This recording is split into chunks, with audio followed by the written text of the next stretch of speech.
सत्तेवर असताना केलेल्या कामांमुळे भाजपा महायुतीची राज्यातली परिस्थिती मजबूत असली तरीही कोणतीही जोखम न पत्करता जोमानं तयारी करावी यासाठी जिल्हा पातळीवरच्या पदाधिकाऱ्यांच्या बैठकांचा सपाटा रवींद्र चव्हाण यांनी लावलाय।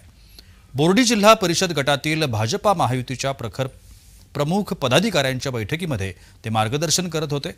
पालघर जिल्ह्याचे पालकमंत्री म्हणून रवींद्र चव्हाण यांचा स्थानिक कार्यकर्त्यांमध्ये चांगला संपर्क असल्याने त्यांच्या या गाठीभेटी महत्त्वाच्या ठरत आहेत। महायुतीचं काम जनतेपर्यंत पोहोचवून मतदानासाठी जनतेला प्रवृत्त करावं असं आवाहन चव्हाण यांनी बोर्डी डहाणूच्या पदाधिकाऱ्यांना केलंय। यावेळी सर्वांनी डहाणू पालघरमध्ये महायुतीचा मोठा मताधिक्याने विजय होईल असा विश्वास देखील व्यक्त केलाय।